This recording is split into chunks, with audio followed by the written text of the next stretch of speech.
That's it, man. Game over, man. It's game over. Hello, everyone, and welcome to a wonderful episode of Hun, Your Geek is showing. And today and next episode, we are talking all about Predator. The new film is out. When this episode airs on Wednesday, the new film will be out on Friday the 5th. Yes, it will.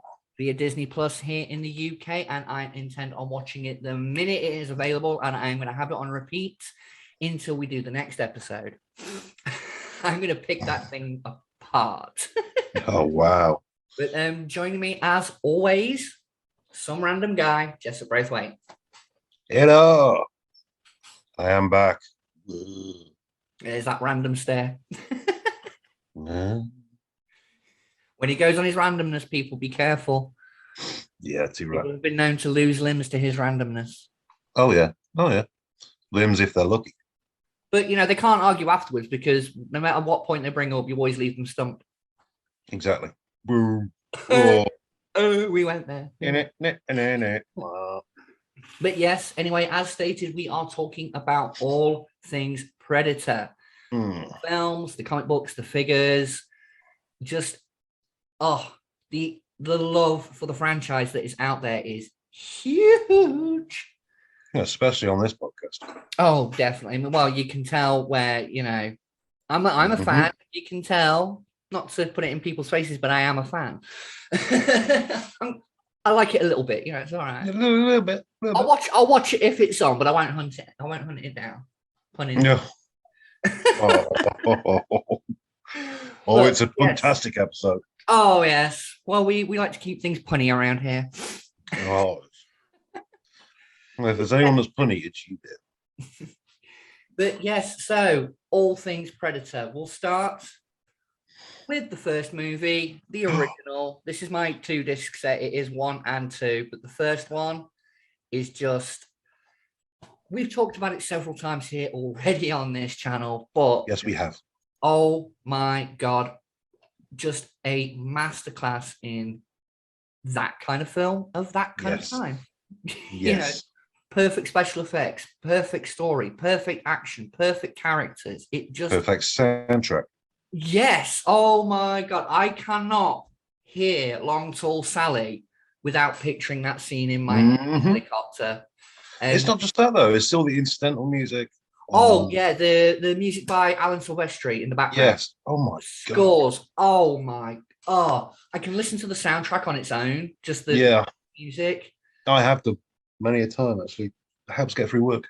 Oh, I bet. It's absolutely amazing. But again, the sound goes along with the film. It sets the tone perfectly. Every scene that the music's used in, like the more lighty kind of tones in the background, where it's meant to be very suspenseful, and the music seems very light for the moment, and then it catches you off guard. And you're like, oh, okay. And who can forget? Love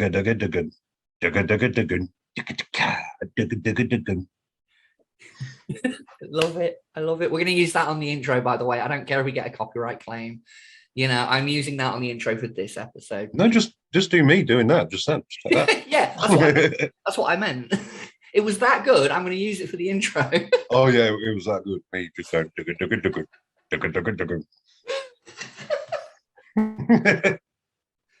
But anyway, Predator, the first film in the franchise, starring the likes of Arnold Schwarzenegger, Bill Duke, Carl Weathers, Bill motherfucking Duke, Landon, who unfortunately passed away a couple of years ago. Yeah, bless him. Shane Black. It's Shane Black, yes, starred and wrote parts of it as well. Yep. That's how they got him to start. That's how they got him to write in it. They've given him a part in it and then said, well, while you're here, you can do some writing on it. Yeah. So they kind of tricked him into being, you know. It's 2 credits. It's 2 credits. Well, you know, 2 paydays. Mentioning Shane Black, he does have his contributions to the franchise, and we will circle back around to that later on. Yes, we will, indeed. But just the cast was perfect. Jesse the Body Ventura at his height. Yep. You know, he was just coming out of WWF at the time. Yes. You know, he was making his break into, acting like a lot of wrestlers do. Dwayne The Rock Johnson. John Cena. John Cena, a lot of wrestlers break into acting because it's kind of a natural pathway. You go from acting out the non-physical wrestling side of the stuff, the soap opera that's made to sell the brand. They get so long playing that, it's like they become decent enough actors that once they start acting in Hollywood, they're not great in their first film, but by their third or fourth. Yeah. Or if you're Dwayne Johnson, then fucking hell, you're just pretty damn good from the start. Yeah, well, I mean, I suppose as long as he keeps starring in the Fast and the Furious sequels, he'll be employed well into his 80s.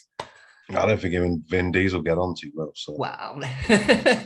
But anyway, hold on, tangent to it. Yeah, we're tangenting here. We're tangenting here. Predator. Right. Yes, sorry, not Dwayne Johnson. The opening with the spacecraft launching something towards it lets you know that there's something not quite normal about this situation.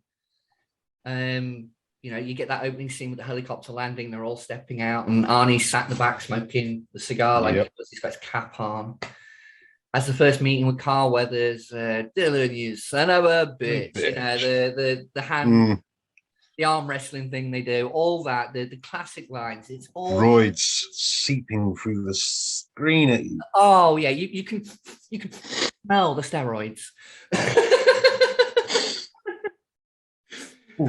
Yeah, it was just, it sets, we talked about this in previous episodes. We have, yeah, sorry. The first sort of half an hour, 45 minutes of Predator, the first one, definitely plays a very straight action film. Oh, God, yeah. I mean, this is another one of those examples of a film being different genres in one film. Exactly. Like we said in our 80s 4-part trilogy, there was a lot of crossover in terms of genre. You had something that was action, but it was also sci-fi action. Then you had something that was horror, but it was also sci-fi horror. So, there was this blending of genres to see what worked. And history has proven they worked.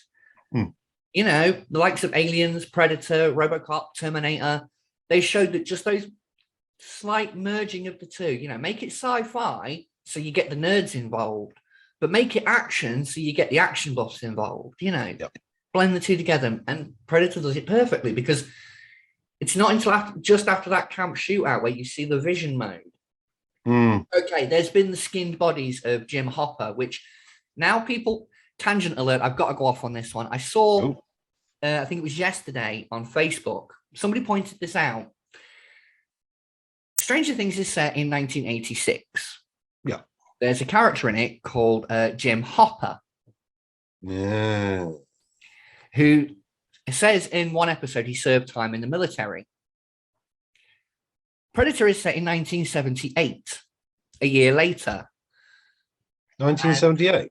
1987, sorry.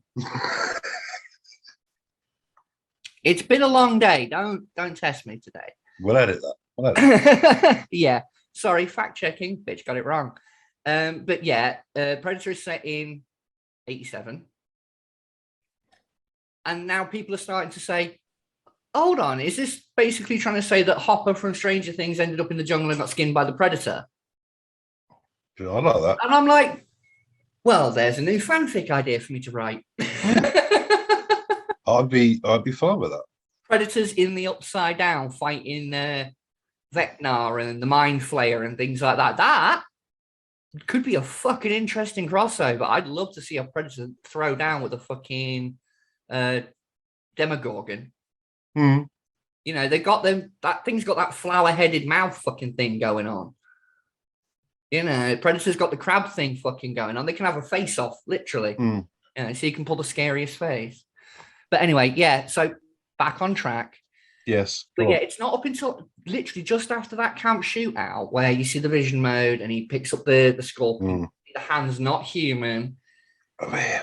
Yeah, and you've got the echoes and the laugh, Billy's laugh, after the infamous... Billy's laugh is just a thing of beauty. I love the joke that leads up to it. I went down on my girlfriend the other day and said, geez, you got a big pussy. Geez, you got a big pussy. She said, why'd you say it twice? I said, I didn't. It's just the way he sort of goes. And then starts laughing. Yeah. Because Hawkins goes, yeah, because of the echo. And Billy's like, oh, yeah. Does that big belly laugh? Yes, which is fucking brilliant in my opinion. That's, I mean, even like Predator video games 20, 30 years later have used that laugh as like a Predator's distraction call. Yeah. So it's part of the franchise now forever. But yeah, and then it just goes full tilt into the sci-fi. And by the end of it, you get a one-on-one throwdown with Arnie and the Predator. The Predator deems him worthy enough to lose all the techno bullshit, get rid of the laser cannon. You've destroyed my cloak. Fuck, no wrist blades. I'm going to beat you to death with my hands. Yeah. Which is, I think it is a sign of respect for them. Oh, yeah. Well, this is the thing. We'll sort of go into tangents and stuff about this, but in the expanded universe, in the comic books especially, there is a lot of Predator lore that it's not so much that it was ever canon, it's more a sort of one writer respecting another writer's thing and saying like what they talked about as part of their culture before, they just added onto it and extended it. And it's just grown from there. So now there's like whole Wikipedia pages dedicated to Predator lore, like their hunting rituals, what the markings mean, the length of the dreadlocks, their position, how long their dreadlocks are determines their position in society and things like that. And I think it was 2 seconds. I have got reference material. I just left it over there. Well, folks. It's just me and you. I'm back. Oh, right. This is the book, right? These here, Steve Perry and Stephanie Perry and David Bischoff. Steve Perry. Know that name, Steve Perry. I think he's wrote quite a few novelizations for films. Yes, he did, of course. Shadows of the Empire, one of the best Star Wars books. Well, there you go then. There you go. That was it. Well, basically, this book, an actual proper book. It's not a mini graphic novel. It's a full novel. It's a novelization of the first Alien versus Predator comic. But it follows the story of this one here, Machiko Noguchi, over here. Yep. Follows her story. And it's basically the two main comic books that had her story spread across them, put into a novel. And what I love about this compared to the graphic novel that I have, and even the original comic books, is it tells the story from the Predator's perspective at times. But it doesn't just do it with be like, oh, the Predator moves this way and that way. And it actually tells you their thoughts, their feelings, their names. Oh, nice. And between these three, they actually came up with a language that by the fans has pretty much been accepted as the language. And it's been added to all the time with like different, because my understanding of it is that one word can mean 2 or 3 different things depending on the context in which it's used. Yeah. Like one word I know is Raka, which in their language can mean either dragon, fire, or fireball. Yeah. It just depends on the context in which you're using it with and what words precede it and follow it. So if you're using it in a sentence, it's basically context-sensitive words. Yeah. So I was like, damn, that could get tricky. But yeah, it first appeared in this, and I will lend you this because it's a fucking amazing read, because you get so much more insight into the Predators. Yeah. Not just how they hunt, but why they hunt. Yeah. Why it's a thing, why it's part of their lifestyle. It's ritual. It is fucking amazing. But anyway, right. Back on subject, the end of Predator 1.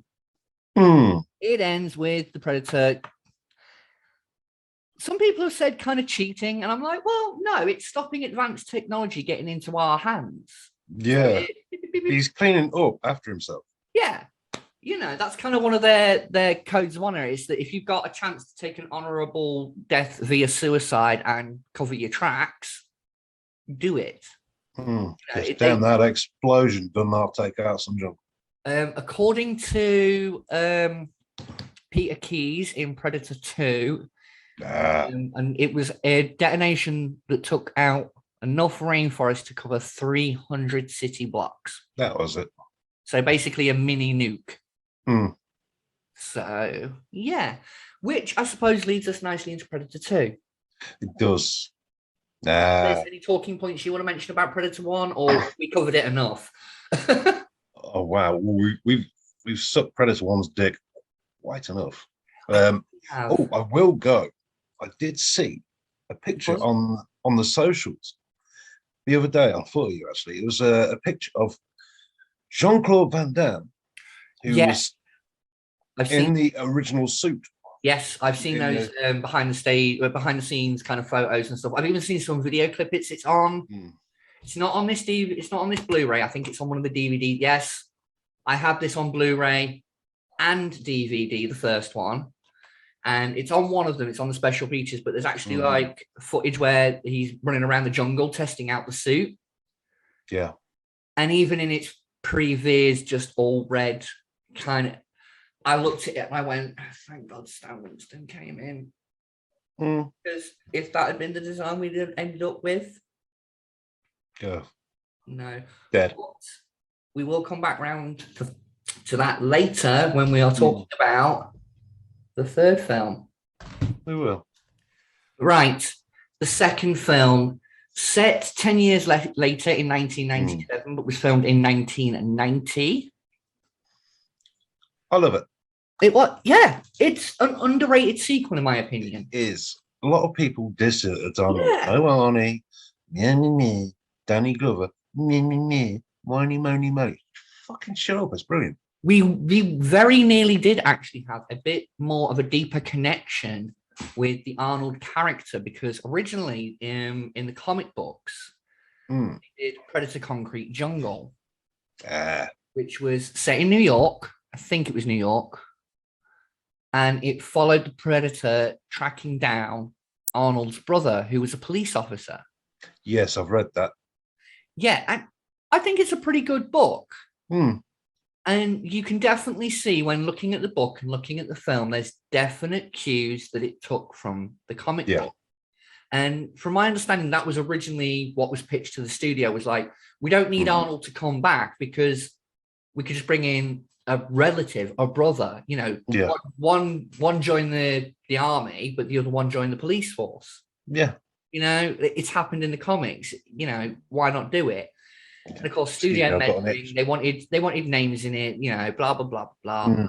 But overall, for what it adds to the franchise, what I love, some of the gadgets you see a hell of a lot more of the Predator stuff. Yeah, they got more toys. Yeah, you see the inside of the ship, you see all those different skulls, you see a certain alien-headed fucking skull, you see all that. You're very much like, it just takes what we liked about the first Predator. Because let's face it, when we're watching a Predator film, especially now, we're not really watching it for the hero character, we're watching it for the Predator. Of course we are. Watching to see how inventive. It's like watching the Friday the 13th films. And I explained this to someone years ago. They're like, why do you watch these films? It's nothing but gore and boobs. And I'm like, I watch it because I want to see how inventive they can get with the kills as the franchise goes on without repeating themselves. And let's face it, nothing wrong with gore and boobs either. Yeah, I mean, Jason, the sleeping bag kill. I mean, that's where we're at with like Predator. We want to see the equivalent of a sleeping bag kill. If Predator gets to the point where it actually blows someone up while they're in a sleeping bag, I will die happy. You know what I mean? Or just picks up the sleeping bag and then with its arm blades, just chop it clean in half and let everything drop. I can die happy because I've seen the gore and I've seen the Predator do a sleeping bag kill. Yeah. Perfect world. But the second one, it definitely brings a lot more to the table. Yeah, it's got a strong cast again. Oh, yeah. Maria Conchita Alonso. Yes. Excellent. Danny Glover. Bill Paxton. Hudson, we love you, we miss you. We do. Do you know the only actor to be killed by an alien, a predator, and a Terminator? Well, Paxton got about. I mean, Jesus. Oh, Christ, yeah. But he was a fucking good actor, especially in anything in the 80s. Yeah, Jesus. Weird Science. Yeah. There's a reason why, and we'll go into side trivia, in AVPR, they referred to the Pred alien on set as Chet from Weird Science, because he said, just think of the biggest arsehole you can think of. Yeah. From Weird Science, Bill Paxton. It was a nice little tip. Yeah. I'm like, oh, it's one of the special features that's on the Blu-ray. Yeah. It's not a great film. We'll get to it. But the second one, just one of my favorites. I love it. I mean, what's not to love? You also got, King Willie and his voodoo posse. This is dread. Truly dread. But I'll tell you what, one thing I really liked about it was the those special reports, the TV dude. Yes. That was very Tony Paul Verhoeven. Yeah. Very Paul Verhoeven, RoboCop-esque. Oh, yes. It was so on the nose. So on the nose. It was brilliant. But then again, you look at the news now and it's like, we're not too far from that. No, we're not. It may be 20 years too late, but... But I was going to say, one of my favourite things, that the two memories that always pop up in my head, and it's one of my favourite scenes in Predator and also a funny memory about Predator. Grew up in my house watching lots of 80s action stuff, so we obviously watched Lethal Weapon. I'm sat watching the second film one afternoon. My dad's sat behind me reading his newspaper or something like that. And it's the bit just after the shootout in the slaughterhouse where the Predator's chasing him. He's got his mask off and he's climbing up a ladder. And as he's climbing up the ladder, all my dad shouts from behind me is, "Riggs, where the fuck are you?" And I just turned around, looked back at the film, and went, "Oh yeah." Like my childish brain didn't twig that was the same actor. But my favorite scene, funniest scene in Predator 2 is the bit in the bathroom. Oh my God, yeah. He's there patching himself up and he's taking care of his chopped off arm and all this, that, and the little old lady outside the door. "Herb, I think someone's in the bathroom." Predator smashes through the fucking door, scares the shit out of this little old lady, goes charging down the hallway, punches through another fucking door, keeps going. Fucking Harrigan climbs through, panting, covered in blood, beaten to shit. He's like, "It's okay, I'm a cop." And she goes, "I don't think he gives a shit." It's the calmness in which she says it. She just leans forward slightly. "I don't think he gives a shit." To this day, every time I see that scene, I just crack up because it's like, what else would it like? Imagine yourself in that old lady's shoes for a second. Like, that's just happened. What would she say? You just like, "I don't think he cares, mate. Honest." But yes, underrated sequel. Yes. Was there anything you didn't like about it?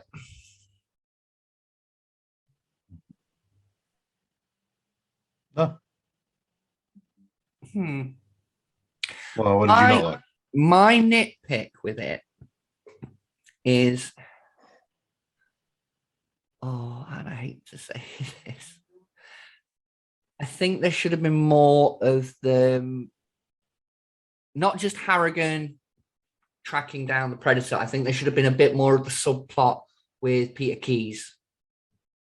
Yeah, okay, yeah, that could have been a little bit more from their perspective. Just even if it was just a couple of more like sort of 10, 30-second scenes, like when they're talking about the Predator and you see them setting up it cuts their like the inside of their computer van and then it cuts away to a news report.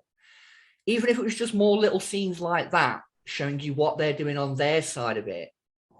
Because you as fans, if you'd seen the first one going into the second one, you'd be like, so that's like what Arnie did, like cover himself with the mud. Like, if they just dropped more little nuggets like that, I think it would have just elevated that subplot, because literally it goes from he's at each crime scene, they're doing something about the Predator, and then they do that big exposition dump where Harrigan gets dragged into the thing and they just literally tell him the entire plan in one go.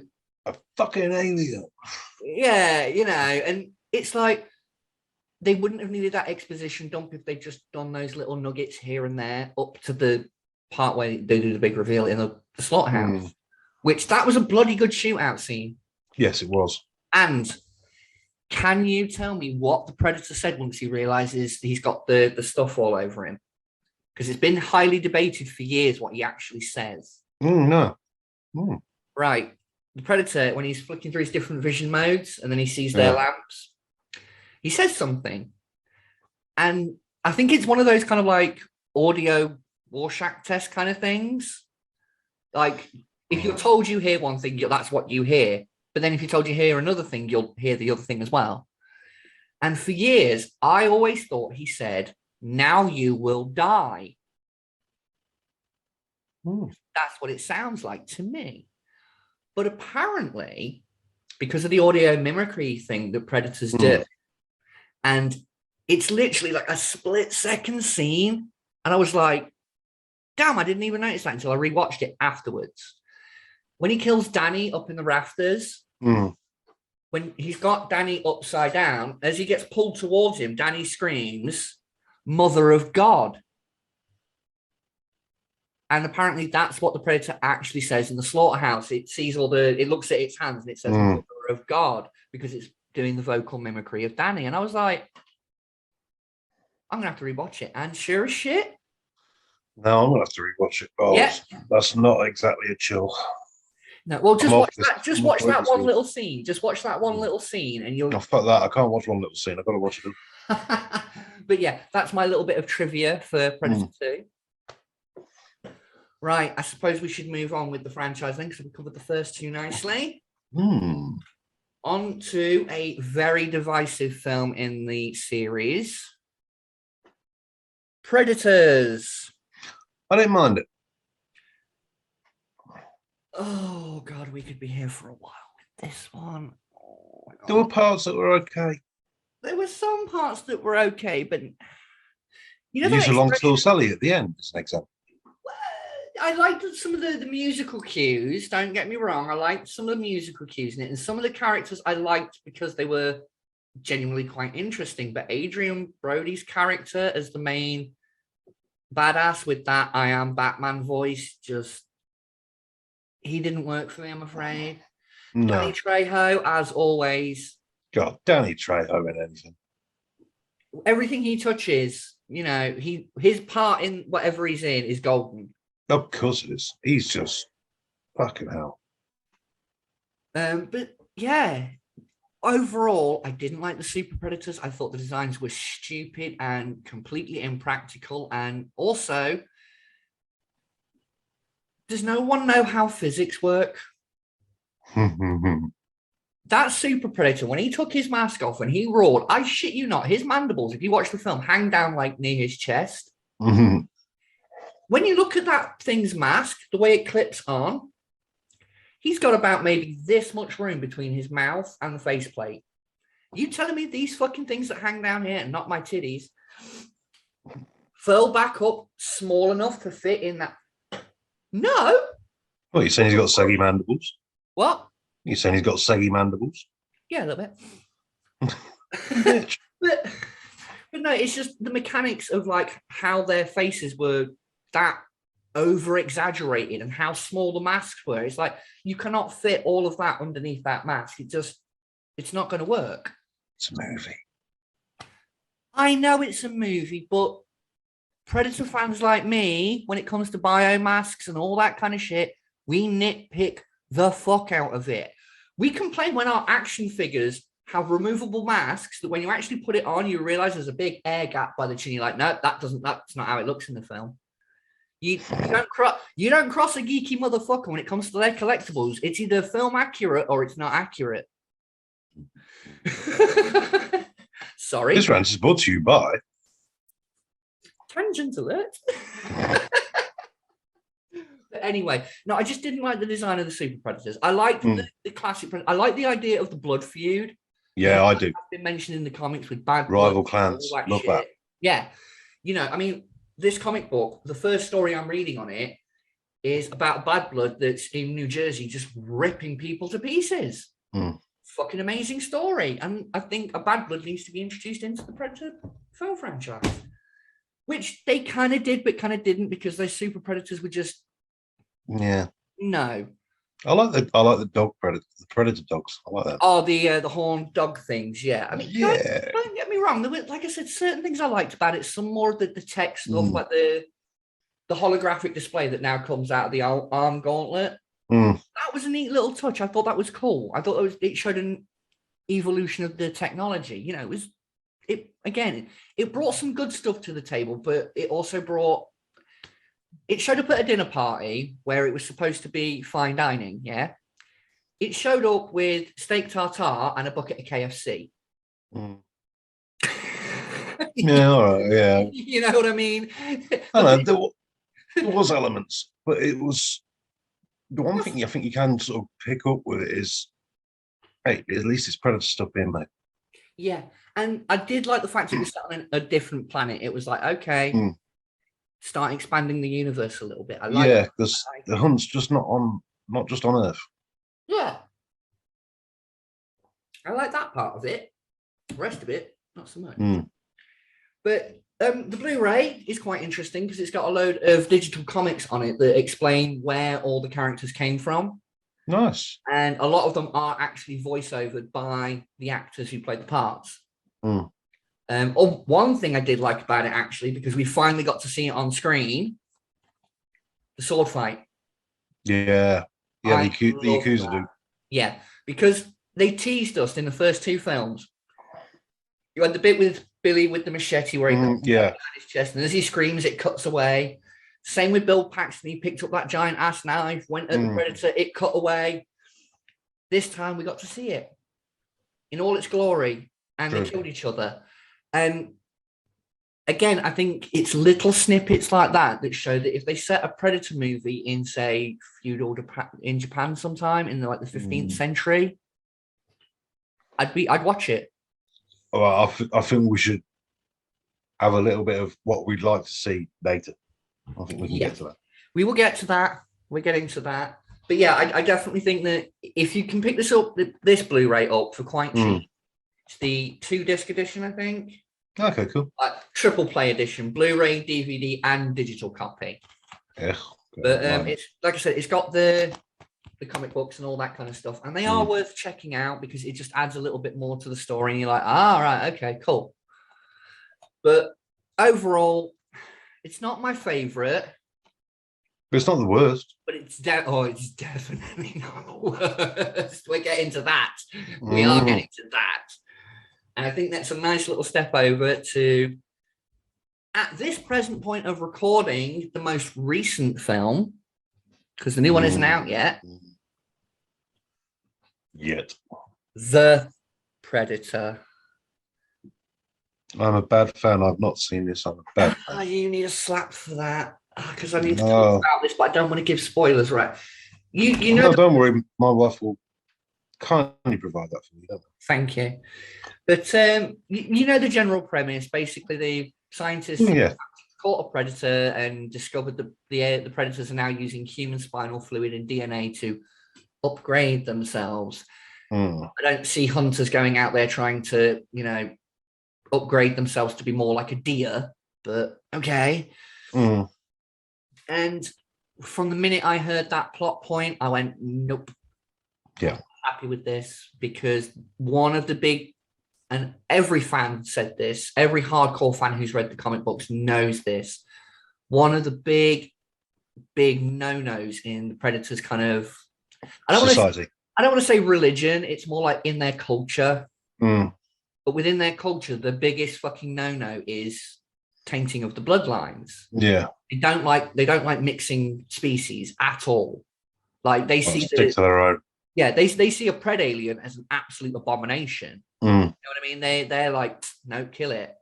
So to hear that predators are actively going around trying to upgrade, and then they throw in that, I don't want to say it's a spoiler, but they do kind of ham-fist in a climate change message right in the middle of the film. It comes out of fucking nowhere.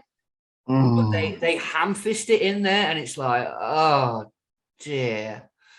But again, and I keep saying this about the Predator franchise because it really is one of those things where it's like there's bits to love, but there's also bits to fucking hate. like I can't say more than that without really totally like shitting on the film for you. But when that plot point gets revealed to you, as a parent, you're going to go, bullshit, mate. That's all I'm going to fucking say about it. Fair enough. The CGI with the upgrade Predator is shit. It's not good at all. I don't like it. The suit for the fugitive Predator, because there are two Predators in this one, so why it's called the Predator,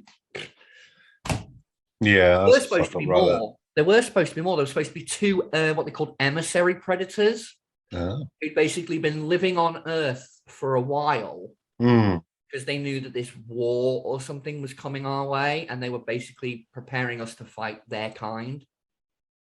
Which, if they were going to do it as in like, it's the bad bloods coming to Earth, and these are the normal predators that would normally be hunting us, see these as a bigger threat, and they're like, oh, well, enemy of my enemy. Yeah. You know, if it had been along those lines and they were pointing it in that direction for a sequel, I think it would have gone down better. But instead, they completely cut that storyline out of it altogether and completely, absolutely 100% took a role away from James Olmos, the guy from Battlestar. Edward James Olmos. That's the one. I couldn't. Him. Yeah, they completely cut him out of it. Bastards. I love him. Yeah, he was in it for a good chunk of the film and they completely cut him out. Bastards. Yeah. Love him. Love Miami Vice. I love Battlestar.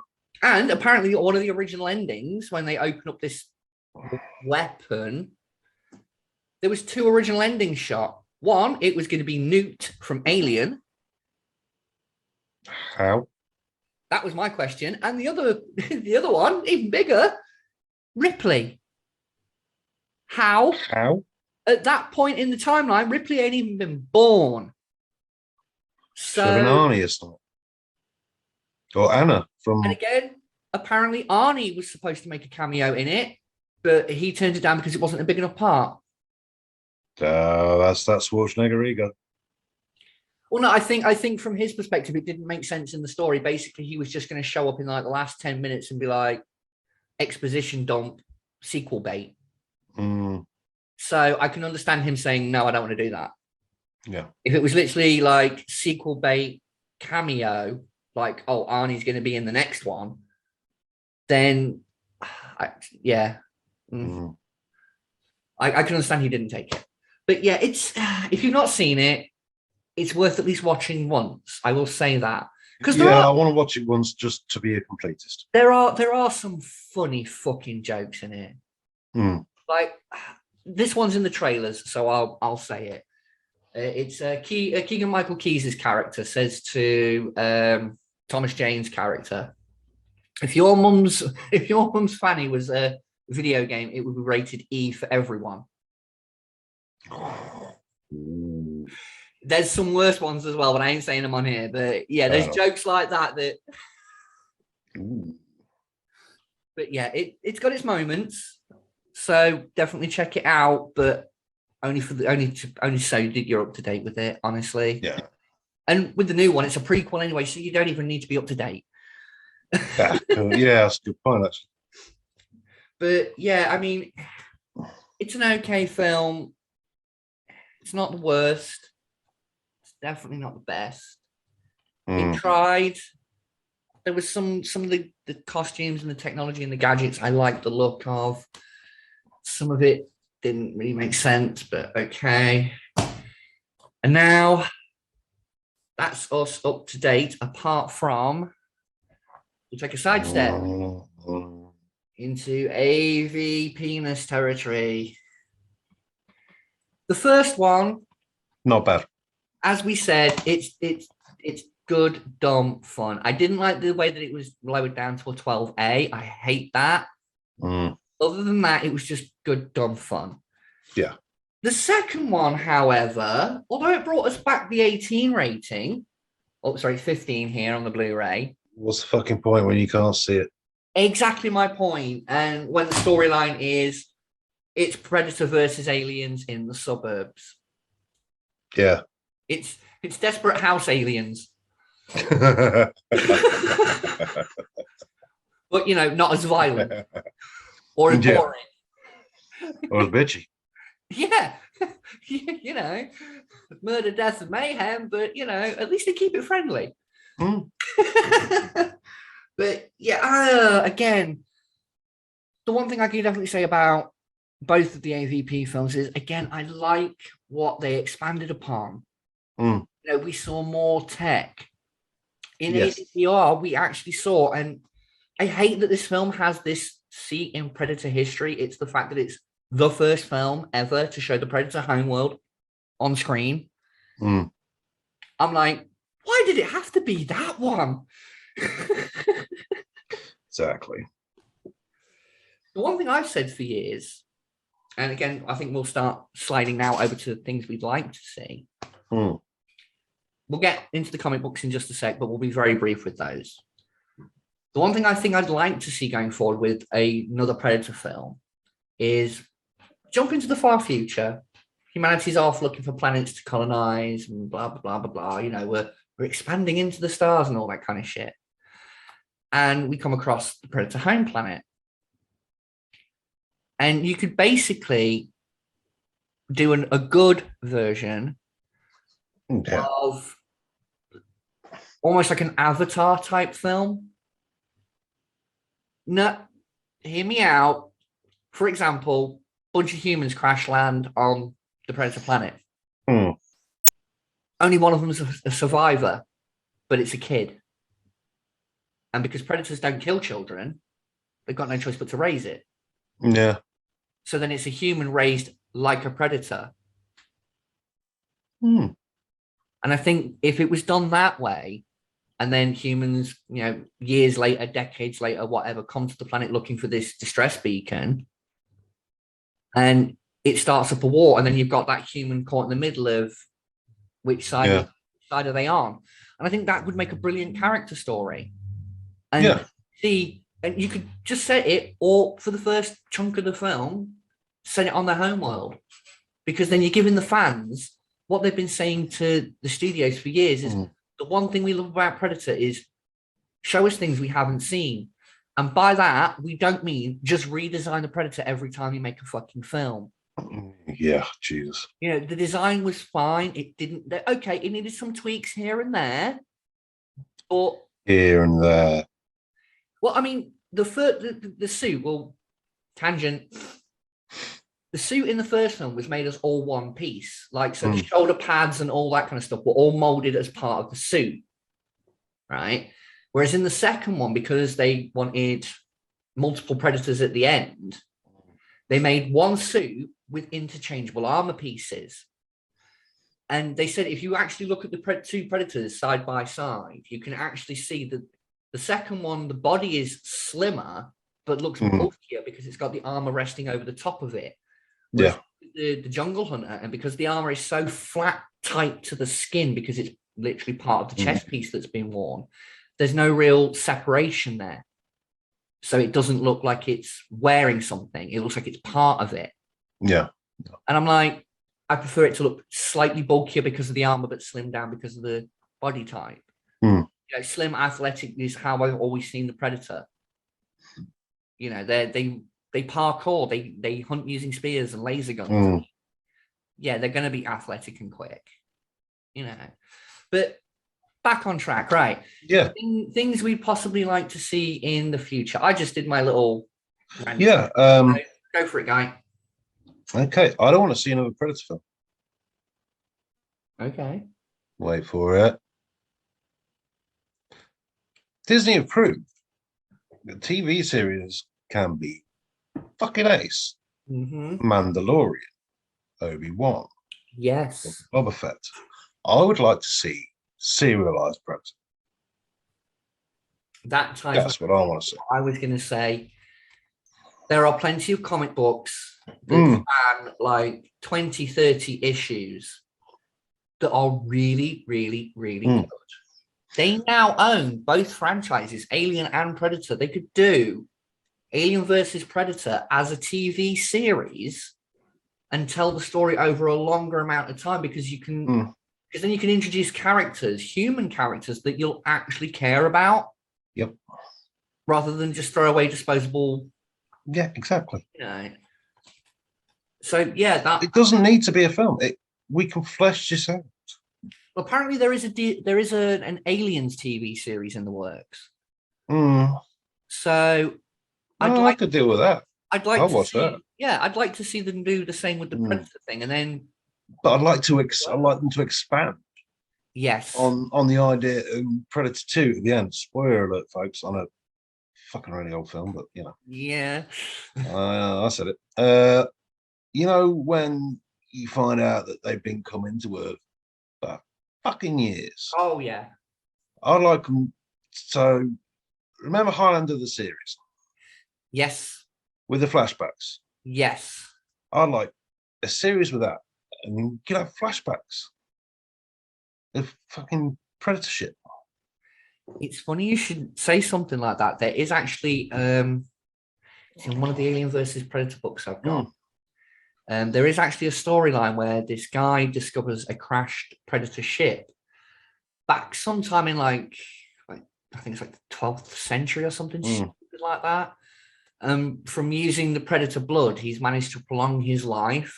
Like he still looks young and healthy, but he's like 400 or 500 years old because he's been using the Predator's blood to keep himself going, which is kind of a common theme in a lot of the comic books that, you know, Predator blood mixed with ours actually makes us live longer because it's believed and kind of sort of accepted by the fans with the comic books that Predators live for as long as they can keep going.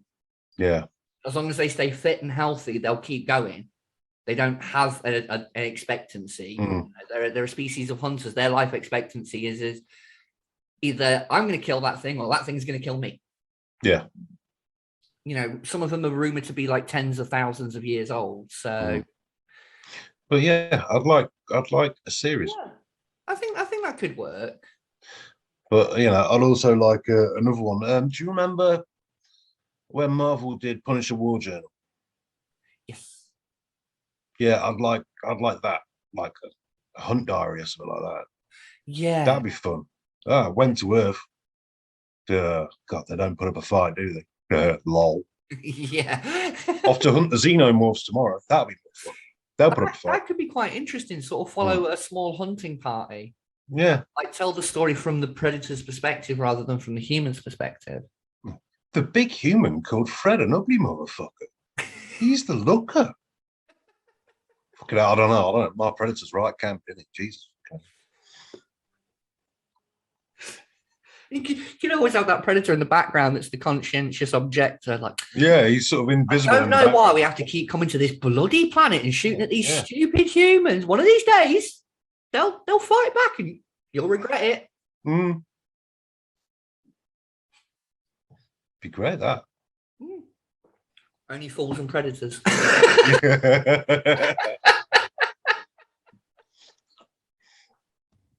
Oh, no, I want to see that. I want to see a Predator sitcom. What do you mean you let him see the spaceship? You.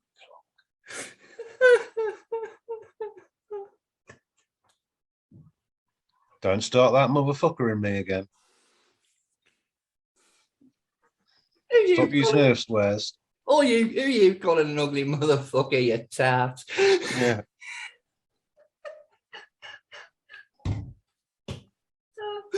Oh, God. Oh, right. Oh, shit. Right. So, Predator comic books. Which ones have you kind of perused? I have read the Concrete Jungle, as we were saying. Yes. The aforementioned. So we don't need to go over that. I've read Aliens versus Predator versus Terminator, which, by the way, I've read that one. Christ, that's just a fucking geek's fantasy. Oh, God, it ends up with like that could be made. I mean, what is it by the end of it? It ends up a hybrid between all of them. So it's a cybernetic. Yep. Cybernetic alien predator. It's acid powered. It's an acid powered cybernetic predator with 4 arms, I think. Yeah. Yeah, it's that gets insane. Ones that I've read and can definitely highly recommend it is all of the Batman versus Predator. I think there was. Yeah, I do want to watch them. Hey, Read them. hey, we can hope. I mean, if Disney ever buys out Warner Brothers, I just want Disney to buy out everything so it can appear on my television. sorry. But I forgot where I was going with that. Batman versus Predator. Yeah, the Batman versus Predator comics are really, really good. The first one is obviously the best one. Well, that's always going to be, isn't it? One that I did really like, I think it's Batman versus Predator 3 Blood War, or could be Blood Feud. It's one or the other. Basically, because a Predator has seen Batman running around with Robin, he's brought a younger Predator with him as like training. Oh, bring your son to work, Dad. Yeah, it kind of is. And it basically ends up like the dynamic duo versus the deadly duo. You know what I mean? But get him killed. The really cool thing is the Predator that's teaching the younger one is actually missing an arm. And it flashes back how it lost that arm. Yeah. Nice. See? Nice. So fucking nice, Paul. Like exactly. That. So definitely go and check out the Batman versus Predator. They are really good. Really. Oh, I'll check them. But other than that, I've obviously read like all the AVP stuff. I've got the original, I've got the collected graphic novel, I've got the novelization of the graphic novel. I've got the Predator Omnibus sat right here with me. Some brilliant stories in this. Like I said, the first one I'm currently reading is a story about a bad blood. Just see if I can get a decent picture of it, like for the design of this Predator.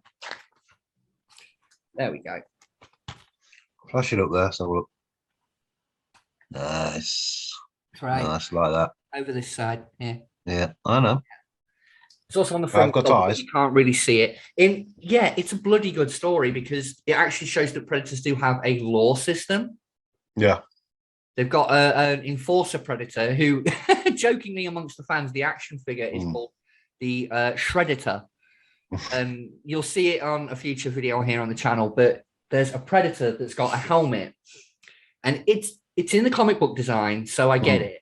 But it's got the normal biomask, but it's got these big metal points that come off it, and it looks like the Predator, the top of Shredder's helmet. Yeah. So people nicknamed it the Shredditor. Nice. And it was such a good figure that NECA released it twice, once on its own, and then a redo version of it with better paint and better articulation and fully upgraded in a 2-pack with the bad blood. And they did the same for that figure. Yeah, sweet. So that's how influential that story is. It got a double release. Yeah. But so the comic books are really good. Like I said, lots of lore. If you want to know anything about Predator kind of planets and history and where they come from and their codes and all that kind of stuff, comic books are the way to go. It's the only way. There is some stuff in some video games, but not so much. No, there's been some good video games. I think there was one on the PlayStation 3, I think it was. I can't remember what it's called, but it was a bloody good game. The actual AVP game? No, it was just a Predator game. Concrete Jungle? Yes, thank you. PlayStation 2, I got it down there. And I've got the action figure for that Predator from that game. That was a great game. It is and it isn't. The game itself is good, but the controls and the camera let it down. If you can work around how shitty the camera is, because I do go back and play it occasionally. It's a good game. The storyline to it is really good. I think it's kind of taken in part from a comic book. Yeah. 100% on that. But it is good for what it is, but it's just, again, it's one of those early PS2 Xbox games that the controls are a bit clunky. They're not great at responding. The camera is an absolute beast that does not want to work with you. So, it's a good game. It is a good game. And you can get alternate skins for different. Yes, you can. The Predator. So that's another neat little touch. Good game, good game. Good game. Oh, good game. Good game. Didn't you do well? Roasty bonus. Look at that, shredded him to death. Oh, lovely. Skinned Didn't him. he do well? Sorry, I seem to be possessed by Bruce Forsyth for a minute there. Could have been worse. Could have been Savile. Jesus. I'm not having him inside me again. I mean, at all. just caught you, guy. I got you. Got you this time. That's the second time I've got you. I'm keeping score with these ones. Oh, Right, it's going to be flying all over the screen. I think on that note, on that revelation, I think we're going to wrap it up here for this episode. But this yes, is we better have. Yes. This is the first part of a 2-part episode. We will be back next Wednesday with our thoughts. Guy, calm down.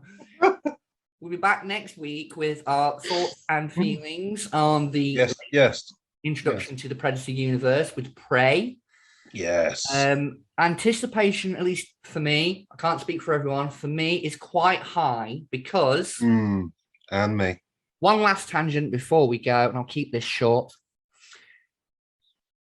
I'm a big hater of prequels. We all know this.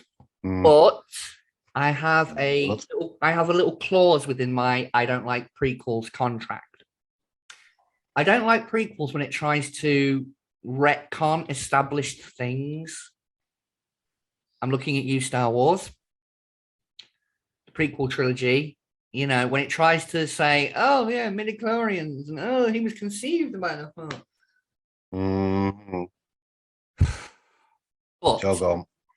But in this case, it's set in, I think it's like, is it late 1700s, early 1800s? Yes. Yeah. About 200 years ago. Right? Now, I can realistically go, right, when it's set 200 years ago, the Predator's going to be using an older version of its technology. So we might see some stuff that's familiar, but a more primitive version of said thing. So I'm kind of okay with that. And the fact that the setting is 200 fucking years ago, there's no chance in hell it can fuck up the established law. Nope, it can't. It can just do as it wants. Yeah, exactly. It can stand on its own, but still be connected to the franchise because it's like it's got the same kind of aliens and characters and stuff in it. Cool. I'm kind of hopeful for that, and I think this is what the franchise has needed for a long, long time, is to step away from the mistakes made in previous entries. Yeah, we got to take it back to basics. Yeah, I mean, the first two films got it right because they upped the ante and they showed you more and more stuff. But then by the third one and the fourth one, it got it started getting a bit silly. Yeah, it doesn't need that. Yeah. They just need to go on safari. Yeah. This is what we are. Yeah, I'd love to see, you know, like you said, kind of a Predator's hunting diary kind of thing. Like they go to a planet, a different planet each time, and it's them maybe follow. That's how I spent my holiday. Or maybe follow one, like make it not so much a film, but like you said, like a series, like maybe 4 parts. Follow a young predator from when it takes its blood right ritual to become an actual hunter. It's not an unblooded hunter, you know. Follow it from its first ritual up to when it gets killed in battle, and just flash forward through its life and show this predator going on hunting parties and getting bigger and better trophies and becoming a more adept killer. But then also show as it's getting older, it's becoming less so. You know, show a predator's life in a 4-part, half-hour episode series. 45 minutes. Yeah. Something like that. I'd love to see something like that. And if it's done right and directed right, and you use the right kind of music, you wouldn't even need any dialogue. Mad Max, the Mad Max franchise is a prime example of how sometimes in a film you don't need dialogue. The actions and the music speak for itself. Yeah. Look at me getting all deep and insightful shit. I must be bring up. For me, well, don't do that. For me, when the trailer dropped and they did the dot targets and it made the noise, I'm like, so it made the noise. It made the noise. My bar is really fucking low. The one scene I want to see that just made me go, I'm sold, is the Predator's holding someone by the throat. Someone over here comes at it with an axe. and it brings its arm blades up, blocks it in a manner so that the axe gets caught in between the two, flicks it out of its hand, catches it in the air, and then batters the twat with it. But it does it so quick. It's literally like he's holding someone, and it's like, what? And I saw that scene slowed down, and I was like, I have to see this just for that. One of my favorite weapons is an axe. I love axes. So when you see a predator fucking around with an axe, I don't need someone to get me hot. But yeah, so I'm definitely looking forward to the new film, and on the next episode of When Your Geek is showing, we will discuss. That's what we're going to be talking about. Well, are we going to do spoilers, or are we going to be nice and let people watch it first? Ooh, I don't know. We need to. We'll discuss. Because I mean, there are people that we've worked with in the past that literally would do a spoiler a week after a film came out, and it's one of the biggest Marvel films that has come out recently. No, that's because they're a small-minded dick. Yeah, or a small, small dick-minded. Yeah. Yeah, works both ways for that fucker. Anyway. It does. That's it for us for tonight. We shall see you in the next episode. We will. Bye. Hello. Bye-bye. And I've been Callie, and we shall see you on the next part 2 of Predator Palooza. Predator Palooza. Nice. Like that. Trademark. Yep. Right. We'll see you next episode, guys. Bye, everyone. Mwah. Bye. Take it easy.